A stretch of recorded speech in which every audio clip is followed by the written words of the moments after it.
শুভ দুপুর বন্ধুরা, রূপবাণী লাইফস্টাইলে সবাইকে স্বাগত জানিয়ে আরও একটা নতুন দিনের নতুন ভিডিও নিয়ে চলে এসেছি তোমাদের সামনে। আশা করি তোমরা সবাই ভালো আছো, আমিও ভালো আছি। অনেক তো লাউ দিয়ে ডাল খেলাম, তারপরে ঝোল খেলাম, আরও বিভিন্ন রকম যেসব কিছু হয় লাউয়ের রান্না খেয়েছি। তবে আজ একটা অনেক দিনের পুরানো একটা রেসিপি তোমাদের সঙ্গে শেয়ার করব। লাউ চিংড়ি। লাউ চিংড়িটা এর আগে আমি কোনোদিনও নিজে হাতে বানাইনি, তবে খেয়েছি মনে হয় অনেক দিন আগে, সেটা আর মনে নেই। কারণ এত আচার অনুষ্ঠানে যাই, কোনোদিনও কোথাও গেলে লাউ চিংড়ি খাওয়া হয় না। তোমাদের সঙ্গে গল্প করতে করতে দেখো লাউটা কাটা হয়ে গেছে। ভরসা করে বেশিটা করছি না, অল্পই করছি। এতে মশলা লাগবে আদা, জিরে, ধনে, সেটা আবার শিলের মধ্যে নিয়ে নিয়েছি। এই শিলে মানে পেষা মশলা খুব টেস্ট হয়। তবে বলছি না যারা মিক্সচারে খাও তাদের মশলা খারাপ হয়, একদমই নয়। তবে বেশিরভাগ ওই যে শিল বা শিল পাতা যার যেটা বলে, ওতে মশলা করলে মশলার স্বাদটাই একটু অন্যরকম হয়। একদম গ্যাস টেবিলে সুন্দর করে গুছিয়ে নিয়েছি যা যা লাগবে লাউ চিংড়িতে। অল্প করেই করছি, প্রথম যেহেতু তো।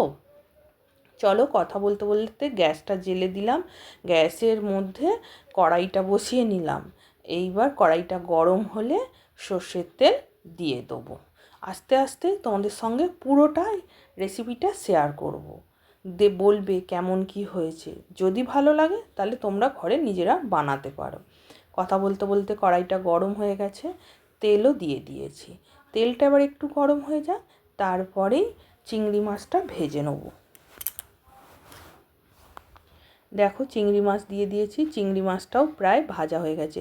এটা ছোট চিংড়ি দিয়ে করলে ভালো তো, কিন্তু ছোটোই চিংড়ি ছিল না, বড় চিংড়ি ছিল, তাকেই ছোট ছোট করে টুকরো করে নিয়েছি। চিংড়ি মাছটা ভেজে তুলে নিলাম। ভেজে তুলে নেওয়ার পর ওই তেলেতেই ফোড়নটা দিয়ে দেবো।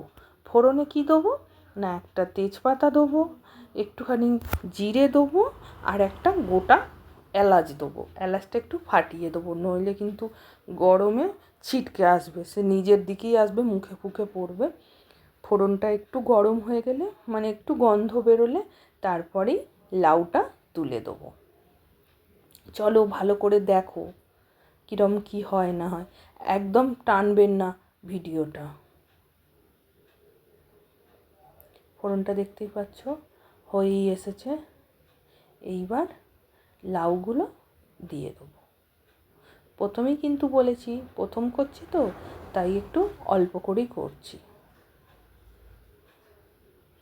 দেখো লাউটা খুব নরম ছিল, একদম ঝিরিঝিরি করে কেটেছি। এবার তেলের ওপরে ওইটা নেড়ে নিয়ে একটু ঢাকা চাপা দিয়ে দেবো। আস্তে আস্তে একটু সিদ্ধ হোক সুন্দর করে, একদম ওই ফোড়নের সঙ্গে লাউটা একদম ভালো করে এদিক সেদিক। দেখতে পাচ্ছ কতটা জল বেরিয়েছে।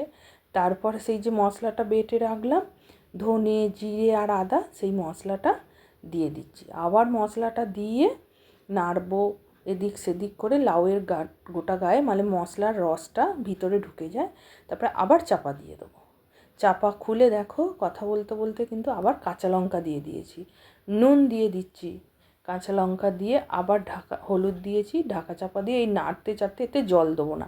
ভাজা চিংড়ি মাছগুলোও দিয়ে দিয়েছি। এই লাউয়ের যে জল বেরোবে তাতেই রান্নাটা হয়ে যাবে। যদি কারো মনে হয় যে আরও একটু ঝোল ঝোল খাবো, তাহলে তারা সামান্য করে জল দিতেই পারো। কথা বলতে বলতে আবার চাপা দিয়ে দিই, যেটা চাপা দিয়েই লাউটা সিদ্ধ হবে, কারণ জল তো দিইনি। দেখো রঙটা খুব সুন্দর এসেছে। আমি তো খাওয়ার পর ভয়েস দিচ্ছি, খুব সুন্দর হয়েছে গো তরকারিটা। প্রথমবারই যে এত সুন্দর হবে আমি ভাবতে পারিনি। সবার শেষে একটুখানি চিনি দিয়ে দিচ্ছি, যাতে ওর স্বাদটা একটু ঠিক থাকে, নুনের ঝালের সমস্ত কিছু। রঙটা তো খুব সুন্দর হয়েছে, ফোনেতেও যতটাই মনে হচ্ছে, মানে এমনিও ওরকমই রঙ লাগছে। চলো তাহলে এবার নাবিয়ে ফেলি। দেখো নাবিয়েছি, এমনি লাউটা অল্প ছিল, আবার রান্না হয়ে যাওয়ার পর একদম অল্প হয়ে গেছে। একদম ভাত খেতে বসে পড়েছি। দেখো ভাত নিয়ে নিয়েছি, এবার তরকারিটা নিয়ে নিই। ভালোই হবে, দেখে যা সুন্দর লাগছে দেখতেই পাচ্ছ। তেজপাতাটা আমার পাতেই পড়েছে, একদম সুন্দর করে মাখিয়ে নিচ্ছি।